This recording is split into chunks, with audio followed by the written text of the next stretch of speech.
I don't know about this one, personally. I mean, Denver, I think there were better options. Denver has really young receivers.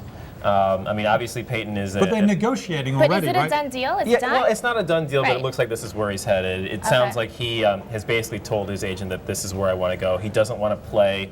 He doesn't want to look like he's playing Denver against other teams in terms of trying to get a better financial deal. But, Which is probably what he's doing, right? it looks to me like this is going to be it.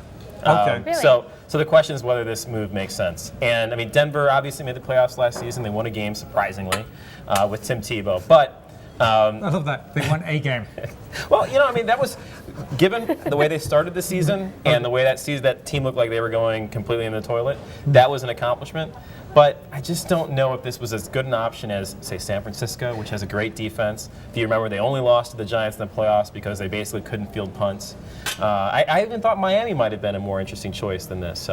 So one of my sports advisors, a reporter on my team who used to cover sports, said that Tim Tebow, the guy who's there now, was once called God's quarterback or something like that, right? More than once. And so, more than once. Okay, thank you. So what does that mean for him? And does that mean that if Peyton was to Sure. go there, people would look at him as sort of the bad guy who got rid of Tim? Well, I don't think anybody's ever going to look at Peyton that way. Tim is going to have to. He's going to end up being traded someplace else, and it's just a fascinating situation because here you have a guy who clearly last year was the most popular player in the game, and he's out of a job suddenly. Not yet. Well, But I mean, he's likely to be. right. Yes, absolutely. That's Sure.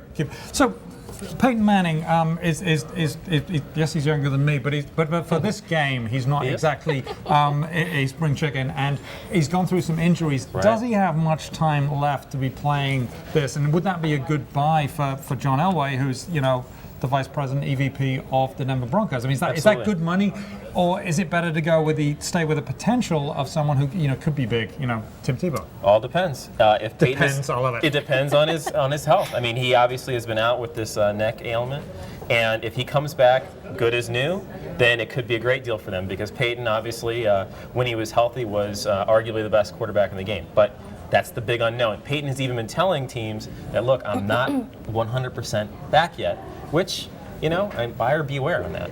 But by the way, how many more years do you think we see Peyton Manning racing up and down the field? I think you'll see him for at least another 4 or 5 years. But whether he'll play at that same level, that's the question. But that's really what I meant. Sure. What at that level? Yeah.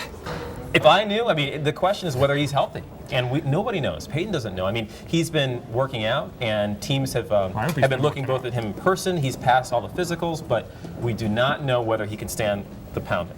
Who do you think the fans want? What do you think the fan base thinks about Tim versus Peyton? That's an excellent question. I think they want to win. I mean, Right. They And wanna that win. goes back to Right, Simon's question, right. which is Absolutely. I mean, and Tebow did fine there last year, and he had obviously. He had people obviously both in his camp and against him in terms of the fact that he was such an unusual quarterback. He was not somebody that we're used to seeing in terms of his passing ability. And there's a big question whether he'll ever develop that. Peyton Manning obviously is considered one of the greatest, if not the greatest passers in NFL history. You can't turn down this kind of opportunity if you're done.